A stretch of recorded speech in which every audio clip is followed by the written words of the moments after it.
Only 10? Eva Marie is currently AWOL from WWE at the moment, failing to reappear after she was removed from our screens after a wellness violation. Of course, considering she's often cited as one of the worst workers on the roster and author of more botches than a drunk Sin Cara who drinks to ease the pain of having his spinal cord removed, people might not exactly be clamouring for her return. She probably won't, with rumours circulating that WWE won't renew her contract when it comes up. With that in mind, let's take a look back at the career of the lady who made us all dread everything. I'm Plumpy from WhatCulture.com, and here are 10 things WWE want you to forget about Eva Marie. Number 10, she was set to win the NXT Women's Championship. You heard me with your sad ears. So we live in a world where Jinder Mahal is a WWE champion, so it really should be that much of a surprise that at one point the mad bastards wanted Eva Marie to be the one to beat Bayley for the NXT Women's Championship. It was set to be the culmination of all of our hard work training under the Brian Kendrick. We'll get to that. Imagine the hatred. She couldn't have been hated more if she set fire to a statue of Nelson Mandela made out of the American flag. Unlike Jinder, who a lot of online fans seem to be behind as an ironic tweener mainstream alternative, Eva Marie as champion would have genuinely f***ed off everyone so much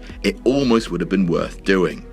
Almost. Number 9, that interview with Jerry. You only get one chance to make a first impression and only one chance to stamp that opportunity to death and bury it in a shallow grave. Eva Marie first stepped into a WWE ring in a Miz TV segment on the July 22nd, 2013 episode of Raw, a great day for red hair dye everywhere. During this segment, which almost became famous for Bree's boob making an appearance, not only did Miz and Jerry Lawler refer to her as Eva Maria, but they also gave her a live mic. The promo Eva then cut was, on a scale of 1 to 10, nope. As you'd expect if someone rushed onto the mic without full training, it was flat, came off as heavily scripted, and ended with a slap so weak it looked like it was underwater. And again, I know a thing or two about weak slaps. Number 8, Jinder Mahal. It's always nice to get a chance to talk about the WWE champion, the WWE champion, the WWE champion, Jinder Mahal. So after a few months on the main roster, it became obvious that Eva Marie wasn't great shakes at the whole wrestling thing, so they tried giving her a run at announcing. In a match on Superstars pitting 3MB against the Usos as the rock band consisting of Heath Slater, Drew McIntyre, and current WWE champion Jinder Mahal. As they came down to the ring, Eva Marie remembered Heath's name, remembered Drew's name, and then drew a blank at Jinder's. When later asked if she actually knew his name, she said she did.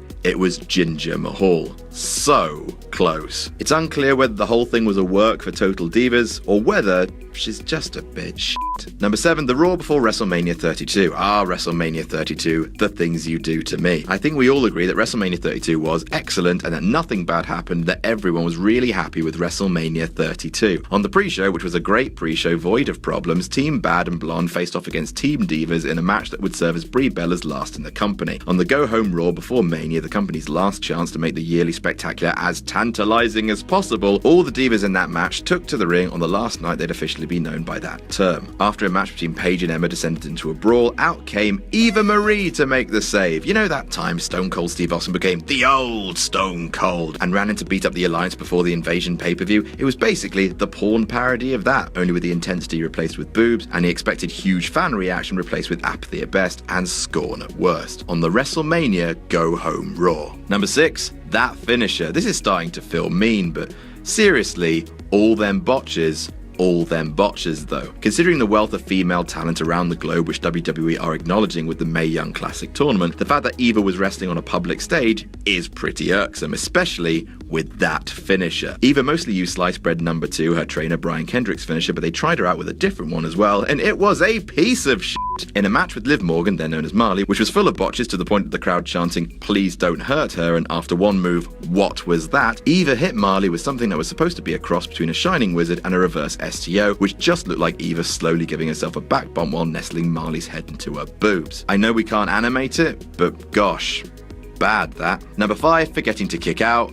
Dem botches though. So next up on the cavalcade of hell known as Eva Marie's in-ring career was another moment from NXT, showcase of the finest indie talent in the world. In an already tepidly received match against Billie Kay, the soon-to-be iconic Aussie nailed Eva Marie with a devastating move known in modern parlance as a lateral press for going for a pin. The ref counted to 1, then 2, then realizing that either Eva Marie had died, fallen asleep, or forgotten to kick out, stopped his own count to howls of derision from the hardcore NXT fans. Look, creative can only book you not to lose. The rest really is up to you. Number 4, the redemption failed. So all of this brings us to the reason that Eva was in NXT in the first place, which was supposed to be the redemption of Eva Marie. For 2 years, Eva had been used for precisely the reason she'd been hired as a reality TV star. Not knocking that, it's a living. Then in 2015, WWE started her on an odyssey to actually become a wrestler, teaming her with the Brian Kendrick, an excellent wrestler and chum to Daniel Bryan. While it cannot be disputed that Eva did improve a tiny bit, in the same way that 2 slices of bread on top of each other is better than no sandwich at all, she didn't improve nearly enough to complete the planned storyline of her lifting the NXT Championship. Number 3, injuring Carmella. Case in point. WWE is strongly of the belief that putting the belt on someone who isn't very good to piss off the fans is fine. Here's a picture of Jinder Mahal for no reason, but those troll lols get a bit sour when that person actually starts injuring her co-workers. In October 2015, Eva Marie was wrestling Carmella at a house show when a routine spot went wrong. The Princess of Staten Island was draped over the ring apron and all red everything gave her a kick to the all head everything. Unfortunately, Eva gave it a bit too much welly, leaving Carmella all dead everything with a bugger of a concussion, and the match had to be stopped. That's the sort of thing that takes the push of an anti-superstar from funny to actually this is dangerous. At least Jinder Mahal never concussed anybody,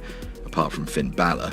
In April. Number 2, the wellness violation. Eva Marie hasn't been seen since August last year when she was removed from TV entirely after a violation of WWE's wellness policy was made public. A 30-day suspension turned into 60, into 100, and now Eva Marie has racked up over 9 months on the bench. More egregious than the suspension itself, which WWE never really likes to brag about anyway, was Eva's partner's reaction. Eva Marie's husband posted on Twitter, "When the public finds out why my wife was unjustly suspended, they will be absolutely outraged. Official statement and facts coming soon." This statement was quickly deleted. The facts did not come soon. In actuality, Eva's suspension coincided with a lot of people's, all who protested that the substance they were taking was prescribed and that the whole thing was an admin issue. But no further info came to light, and if WWE want you to forget suspensions, they definitely want you to forget their suspension system might be broken. And number 1, the experiment almost worked. If the rumours are true and WWE's waiting it out until Eva Marie's contract is up, then perhaps the most annoying fact of all is that after 3 years, the experiment actually might have almost worked. WWE started to introduce Eva Marie with a comedically grandiose introductory voiceover before stopping her from wrestling. Sure, the fans still booed, but suddenly there was a concept actively at work. WWE seemed to be on the same side as the fans. For once, they were steering into the abject rejection of Eva as a wrestling personality, and with genuine heel heat, not the ironic greatest WWE champ of all time, better than Lesnar ironic heat that Jinder's got, then they actually had a workable, nay valuable storytelling commodity on their hands, which for one reason or another, they've let slip away, which in the end is hugely ironic. And that's our list. Did we miss any out? Tell us about it in the comments. Don't forget to like, share and subscribe. I'm Plumpy from WhatCulture.com, and I'll see you soon. You there, do you want to prove you're a wrestling smartass? Then answer me this. Who was the first Alliance Invader to win a championship in the Invasion storyline?